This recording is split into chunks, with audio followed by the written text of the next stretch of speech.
السلام علیکم ورحمۃ اللہ وبرکاتہ۔ کیسے ہیں آپ؟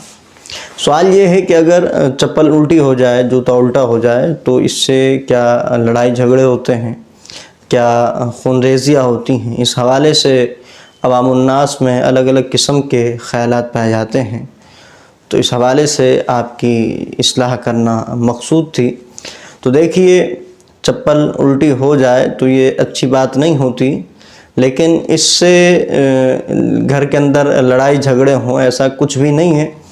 کتابوں میں جو لکھا ہے وہ یہ لکھا ہے کہ اگر چپل الٹی ہو جائے تو یہ شیطان کا تخت ہے، تو اسے فوراً ہی سیدھا کر دینا چاہیے۔ کہیں بھی اگر آپ کو نظر آئے تو اسے فوراً جو ہے وہ سیدھا کر دینا چاہیے، کیونکہ یہ شیطان کا تخت ہے۔ کتابوں میں یہ لکھا ہے۔ ایک اور بات بھی لکھی ہے کتابوں کے اندر، وہ یہ ہے کہ جو الٹی چپل ہونے سے تنگ دستی پیدا ہوتی ہے، یعنی جو ہے وہ حالات سازگار نہیں رہتے، حالات تنگ ہو جاتے ہیں یا تنگی پیدا ہوتی ہے، گھر میں جو ہے وہ تنگ دستی آتی ہے۔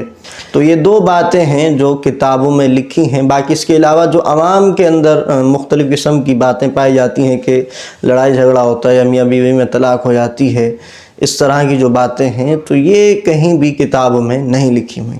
سنتے تو بہت ہیں کہ لڑائی جھگڑا اس سے پیدا ہوتا ہے، لیکن کتابوں میں ایسا کچھ نہیں لکھا۔ اگر آپ دیکھیں سنی بہشتی زیور کو اٹھا کر دیکھیں تو اس کے اندر یہی دو باتیں لکھی ہیں کہ ایک تو یہ شیطان کا تخت ہے، اور دوسری بات یہ ہے کہ اس سے تنگ دستی پیدا ہوتی ہے۔ تو امید ہے میری بات آپ سمجھ چکے ہوں گے۔ اس ویڈیو کو زیادہ سے زیادہ لائک کیجئے گا تاکہ جو لوگ اس حوالے سے غلط خیالات کا شکار ہیں ان تک اصلاح کی بات پہنچ سکے۔ السلام علیکم ورحمۃ اللہ۔